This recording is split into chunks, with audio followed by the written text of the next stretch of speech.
This is SelfWork, and I'm Dr. Margaret Rutherford. At SelfWork, we'll discuss psychological and emotional issues common in today's world and what to do about them. I'm Dr. Margaret, and SelfWork is a podcast dedicated to you taking just a few minutes today for your own self-work. Hello and welcome back to SelfWork. I'm Dr. Margaret Rutherford. I'm a clinical psychologist. I've lived and worked in Fayetteville, Arkansas for now 30 years, and I was delighted to start bringing you SelfWork 6 years ago now. I kind of wanted to extend the walls of my practice. We started in 2016 and we're still going strong. This is my last episode to record before I have to take a few weeks off for recovery from surgery, a parotidectomy for those who want to look that up. I'm certainly hoping to be back in mid-January, and we've lined up incredible guest hosts, personal favorite episodes of my team, and interviews I've already done this year to close out 2022 and move into 2023 with curiosity, creativity, and celebration. To say I'm not afraid isn't true. My family and friends are facing some ambiguity. Frankly, I'll be glad when instead of my mind leading me down treacherous paths to complications that may not even occur, I'll be relieved to get the surgery behind me when I can see and hear what's on my plate to cope with and tackle. I'm extremely lucky that my tumor is benign first and foremost. Many of you have likely had to deal with cancer yourself or have watched a loved one do so, which is far scarier. But as I often suggest to others, it's not helpful to compare and somehow shame myself for my own anxiety. But this week I've gotten so many messages from many of you, and I want to play at the end of this episode one of them that is especially meaningful. But today, we're forging ahead, and I wanted this episode to once again be about you as I feature your questions. This week, it's relationships with your mothers or mothers-in-law, 3 different problems, and what I hope are 3 helpful answers. Mothers aren't problems in and of themselves. Psychiatry blamed mothers years ago from everything from autism to schizophrenia, and that was all just plain wrong. Even Freud's granddaughter, Sophie Freud, also a professor and psychiatric social worker, has said that her grandfather didn't understand a woman's sexuality at all. So we're not throwing moms under the bus. I'm a mom, and I know I've not been a perfect one, but I have no desire to be thrown under any vehicle, bus or no bus. And of course, dads have their own dynamic, which can be destructive.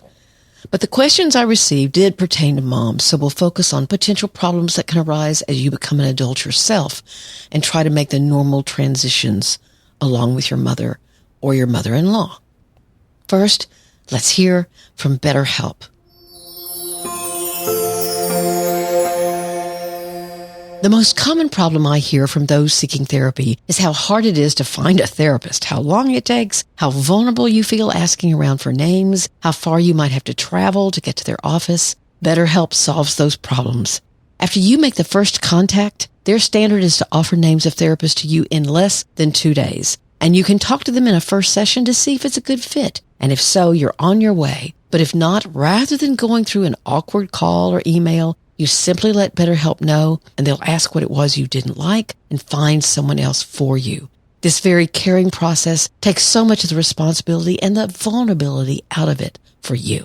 Now, that doesn't mean you won't feel vulnerable in actual therapy, but the time and difficulty of finding someone is what they handle for you. And of course, since you can text, chat, or talk virtually, then all of those avenues are open to you. They're counselors, are licensed professionals, LPCs, psychologists, social workers, men, women. They have different specialties, just like in your community. And they can focus on what you need where you are in your life. The pandemic forced many counselors to work virtually, myself included. But what I learned is that virtual work feels different, but I also found it very helpful and for some people, much easier. So here's their offer for SelfWork listeners. 10% off your first month of sessions if you use this link. BetterHelp.com/selfwork. That's BetterHelp.com/selfwork.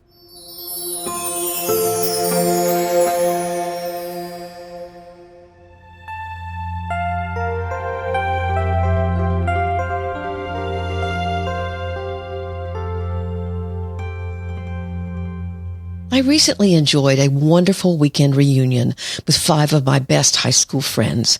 We laughed over how much we hadn't changed and shared some of our own struggles, both past and present. All of us talked about how our relationship with our moms and dads had influenced the rest of our lives. For two of us, the relationship had offered consistent and healthy caring. Others had had harsh or emotionally complicated moms who hadn't shown much affection, or the opposite, had been smothering. And Dad may have been the parent who offered more stability. Or, of course, perhaps neither did. But it was fascinating to remember those moms. Again, these are women I've known all my life, and what we thought of them as children, and now recognize what was perhaps under the surface in the family. There are many mothers, and you or your partner may be one of them, that do a super job. I think parenting is perhaps the most ambiguous and difficult job of them all, since you really don't know how things are going to turn out. But women are also human beings and mothers that have problems. And these problems affect them and their children. No different than dads, really, except that research shows that women still do the majority of hands-on parenting. Now, it's definitely changing, but that change is taking some time. Today, we're going to focus on 3 questions from listeners to SelfWork that I thought were likely to be quite reflective of problems that many of you might have with your mother or your dad or your in-laws. The first email was too long to read all of it here, but she described that as a child, she would often take care of her younger siblings. And now I'm quoting. My mother and I had a very difficult relationship. She herself never had a loving home or relationship with her own mother, and we, her children, never met her. My mom didn't even know what that was. She abused me mentally and physically in many ways. One day she loved me. The next day she despised me. She ordered my father around to have the same behavior toward me as she had. I was constantly afraid of doing or saying something wrong toward any of them. I was a very quiet child and tried to spend most of my time with my grandparents, escaping the tyranny. That worked for most of the time. I have so many happy moments and memories with them, but hardly any of me with her. And that makes me sad. For me, my grandmother is much more of a mother to me. Now, I continue. This listener had been estranged from her mother for quite a while, and she gave many examples of her mom purposefully hurting her. Then out of the blue, there was a phone call with her mother learning that she'd had a daughter. At that point, out of protectiveness, this listener said no to her mom. She and her granddaughter would not meet. Now I'll pick up and quote this listener again. In the past week, my mother passed away, and I can't seem to shake the feeling of guilt because of our last conversation and the way it went, and that I denied her wish, her grandchild. I'm starting to question if I was too hard on her. Considering her borderline mental health issues and physical issues, she in the end didn't choose to be sick. My husband doesn't understand why I'm sad at her passing due to all the things I've experienced, because throughout our relationship, he witnessed her behavior toward me and the rest of my brothers. I tried to explain. I have mixed feelings. So here's my answer to her. Of course you have mixed feelings. That's normal. But please remember that you began as a child in this relationship. Your mother may not have known how to do motherhood better, and you're right, that's sad for all involved. But she also didn't seem to take responsibility for the impact of her ignorance or her emotional instability and manipulative nature on others. I've said on SelfWork before that I wouldn't wish borderline traits, severe problems with emotional regulation, constant perceptions of abandonment, self-destructive behaviors. I wouldn't wish that on anyone. And however, the lack of insight or accountability for the actions that those emotions lead to can cause great harm. Your grandmother's presence in your life, and it also sounds like your grandfather, was vital for you. Research has shown that what can make a huge difference in a child's resilience in the face of a chaotic home environment is simply one person. One person who loves them well, who cares, who lets them know they matter, who shows them what real love feels like. So, bless your grandparents. Not everybody has that one person, but I'm glad you did. You're sad for the child you were. You're sad that there's not another chance for the two of you to reach a better place. You're sad that your mother's own life was so unhappy and chaotic. We can really put any word into that sad spot. You're angry, you're disappointed, you're demoralized, you're exhausted. Of course your feelings are mixed.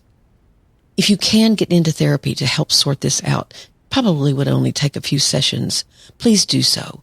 But there is a book called Understanding the Borderline Mother by Christina Lawson that's really good, and I highly recommend it.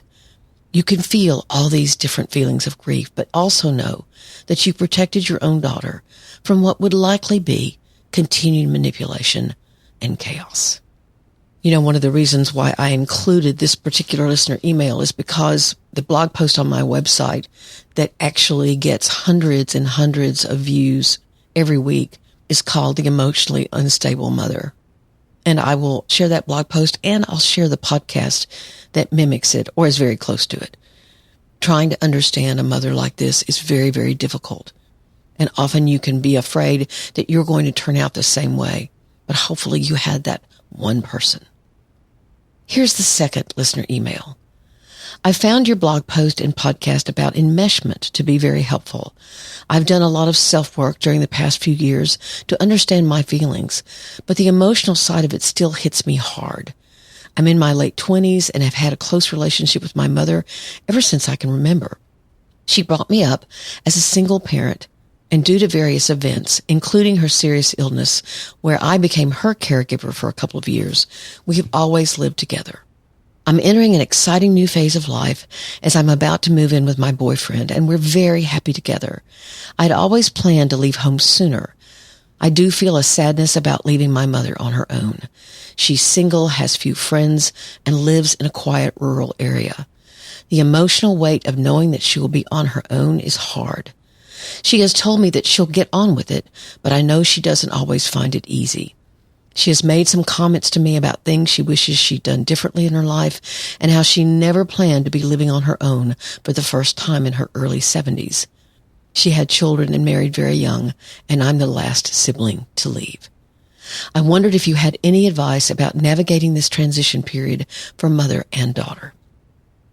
First of all, it sounds as if you've recognized that perhaps you and your mom have been somewhat enmeshed. That doesn't mean that the relationship was really terrible, but there were some complications about it. You may have felt, especially being the youngest child, that you were there to meet her emotional needs, and it sounds like you still have vestiges of that sense of responsibility for her. And you have empathy for her. You care deeply and are sad that when she looks back on her life, she has regrets. Empathy is wonderful, except when you allow it to somehow mar your own happiness, because she's in a place where she's going to need to find her way, in a new way at that. And also, if enmeshment is a strong part of your relationship, then this may be new for you, that you think about yourself first, because you should. Of course, your mother has learning to do, and being older brings with it new challenges for many. But if you've seen her cope before, and it sounds like she certainly did, being a single mom and rearing her children, perhaps you could remind her of her own strength. What skills does she have already, or what skills could she work on to find fulfillment in her own life? Maybe her illness prolonged what was inevitable, or at least is normal, that adult children have their own lives separately from their parents. She's been lucky to have you, and sounds like you, her, to a great extent. But she wouldn't want you to not create your own life so that she could be spared this new challenge, or at least I doubt it. Now, if she is not very healthy emotionally, you may be getting mixed signals about that. Healthy parents want their children to grow their own adult lives. It can be joyful watching it, and it can be gratifying when every once in a while that grown child needs some advice or support from their parent. But that works best when there's empathy but not guilt. I once had a therapist ask me the question, what if your life was happier than your mom's? At the time, I was so enmeshed with her, my mom, meaning I also felt guilt for her not being happy, and somehow I felt responsible for that happiness, that I immediately said, oh, that would be horrible. I know now, and as a parent myself, I want my adult child to have his own life. My happiness isn't his task, it's mine. And what can really mess that up is guilt, because you'll feel like you're doing something wrong when you're not. You're becoming an adult and moving into your own life. So certainly encourage your mom to look into herself and look at the next decade of her life with goals she wants to set for herself. Maybe that has to do with getting more connected. Maybe that has to do with taking an online course in something that interests her. Sometimes older people will tell me, I'm too old to do X, Y, or Z. And maybe you are if you're still naming X, Y, and Z as the things that you wanted to do in your 20s and 30s. But what could that goal look like at 70? I started podcasting when I was 62, and I promise you it was daunting. But my life has been so enriched. I hope your mom can take these next few years, stare them straight in the face, and be proactive in some way that's meaningful to her. And where your task is to let go of the guilt, because that guilt will keep you emotionally tied to her in a way that will not be healthy for either one of you. Here's the third listener email. I found your book in August, and it opened my eyes and will make my future better. Since the birth of my child 6 years ago, I have been on my own journey of letting go of perfection for her sake and my own. And now that I'm the mother of 3, that hard work will help all of them. And reading your book, I felt proud that I somehow intuitively came to many similar realizations as you outline in your book. It was inspiring to see I'm on the right path, and I can't thank you enough for sharing your knowledge with me. Of course, I'm very touched by that. One very painful part of this letting go of perfection journey was realizing that I couldn't make a perfect relationship with my mother-in-law work out, as I had imagined before my first child was born. I could not live up to her expectations and my own at the same time. Our values and preferences were just too different. And boy, does she have opinions about everything, so I really know just what I do differently. I choose to meet my expectations, and I'm okay with that. But the whole trying to make it work with her for my husband's sake has not been good for me. What happens when you marry a husband with an enmeshed mother, and that mother-in-law tries to enmesh with you and how you raise your family? How do you protect yourself and your marriage? What is fair to expect of my husband to protect me and our marriage? The problem is that his mother treats me like a child that needs training in the ways of raising a family and seems to expect things of me and her relationship with our family that I'm not comfortable with. Again, here's this enmeshment dynamic, and I will definitely put some information in the show notes about enmeshment. My husband has on numerous occasions protected his mother's feelings by not setting the boundaries I have asked for, which left me open to more boundaries being crossed. Each time I felt not just the pain of the boundary being crossed, but most importantly, the pain of not being protected by my husband. I tried to politely set my own boundaries, and she basically said, no, this works for her. Deep down, I know he is afraid his mother won't love him if he sets boundaries with her. I can see where that fear comes from because I have witnessed that as he ineffectively tried to set boundaries with her, she responded by invalidating him. While it makes me so sad for him that he believes that his mother's love is conditional, I also realized recently that I can't keep showing up and allowing myself to get hurt. Trying my hardest to give him the friendly and loving wife-mom relationship he had hoped for has left me feeling powerless and unhappy. She treats me with less respect than she treats him, and I feel like a pawn in their years-long cycle of, don't leave me. This is a real problem in my marriage and has left me questioning my otherwise amazing husband's love for me. Do you have advice on how he and I heal the wounds between us and how we move forward with a woman who I want in my husband and children's lives?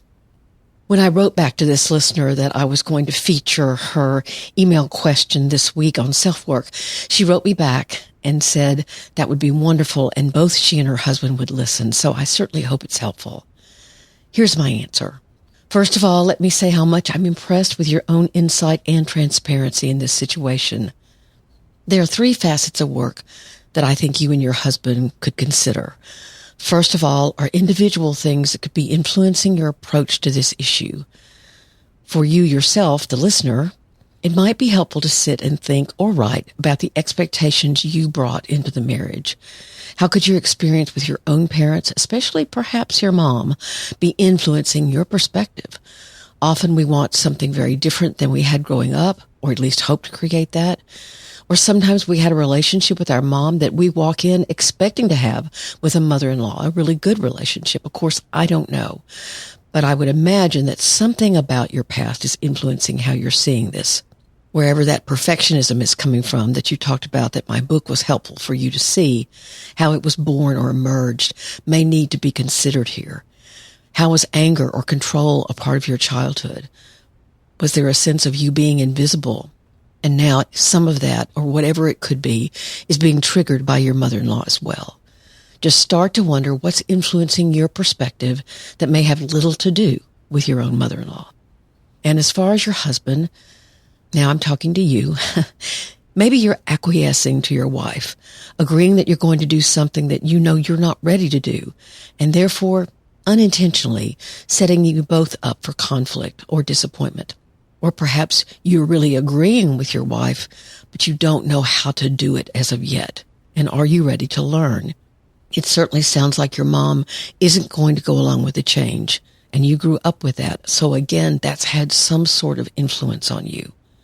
So you have a lot of work there for you.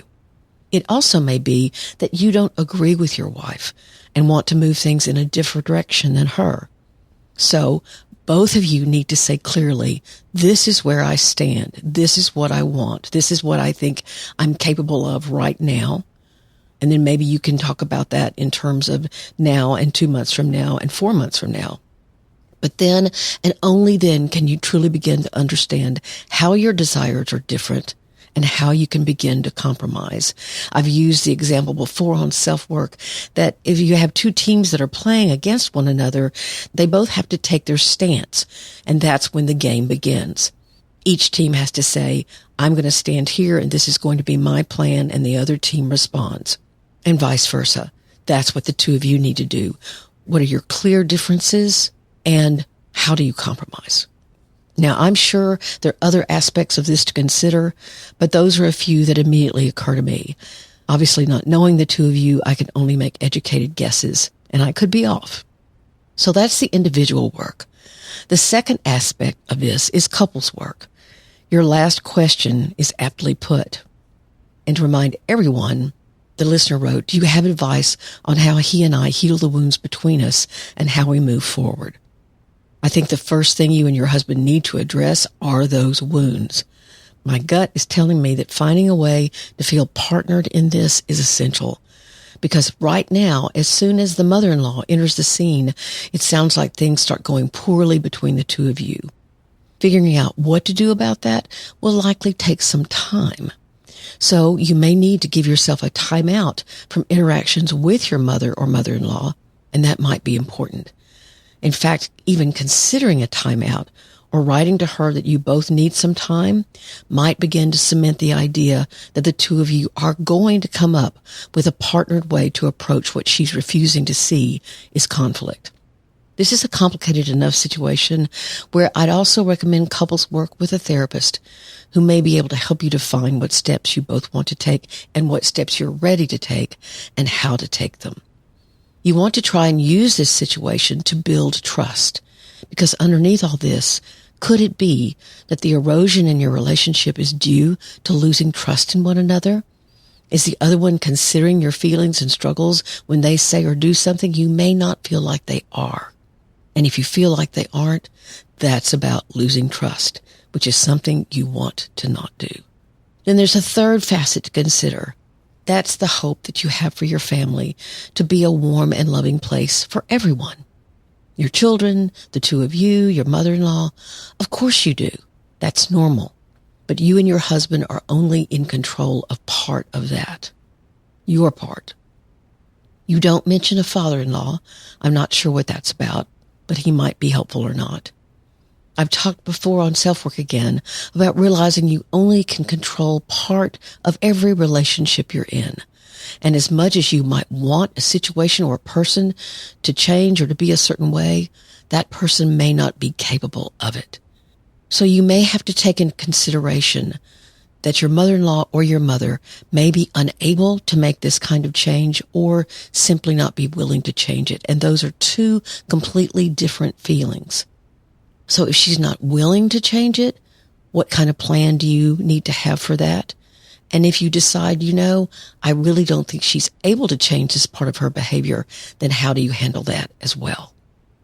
Again, the most important part is that each of you be open about what you believe is your responsibility for the conflict between the two of you, and then work on an approach to your mother or mother-in-law that both of you can get on board with and see what's next. And again, you may need to do that in sort of a sequence Something that you both say, let's do this for 2 months or 3 months, then 6 months down the road, let's try this.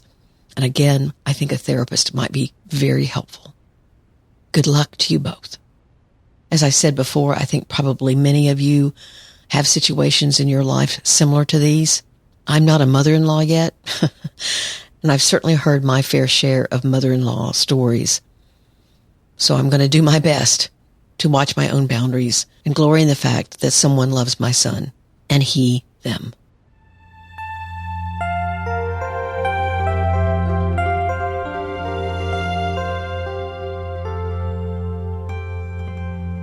I want to thank you for being here today. This is especially meaningful to me. Doing this podcast and being a part of the people's lives that listen is one of the joys of my life. So I'm going to look forward to coming back into your ears, your homes, your cars, wherever you listen in 2023, live and in person, or at least a new recording. I want to play for you a message that I got just yesterday. And why it means so much to me is the fact that this young woman would take time out of her day to reach out to me and let me know about her concern, but also how she has learned and grown here at SelfWork. This is why I'm so determined, and I'll be back with you sooner rather than later. Hello, Dr. Rutherford. I have been listening to your podcast since it began in 2018. Identifying my depression with perfectly hidden traits psychologically transitioned my day-to-day depression drastically and tremendously. Thank you very much. I've also read your book and have followed your podcast for the last 4 years and utilize it alongside my regular biweekly therapy and my antidepressant that it finally took to accept in 2020, ironically in January, right before the pandemic. So to you, Dr. Rutherford, who we will miss greatly while you are on leave, but grateful you are taking the time to take care of yourself. Thank you for making stronger women. I'm grateful for a woman like you who has a healthy relationship with the psychological mind and is teaching the younger generation of women how to do the same. We love you with all of our heart, and I say it for myself, but I know I'm saying it for many as well. Good luck. Love you. Cheers. You can see why I was so touched. Thank you so very, very much. You can email me at askdrmargaret@drmargaretrutherford.com. You can check me out on Instagram. I love to post there. And of course, my book, Perfectly Hidden Depression, is available. And as this woman said who wrote in, it's been helpful to her just to have her own journey affirmed. Thank you once again for being here. Please take very, very good care of you, the people you love, and of your community.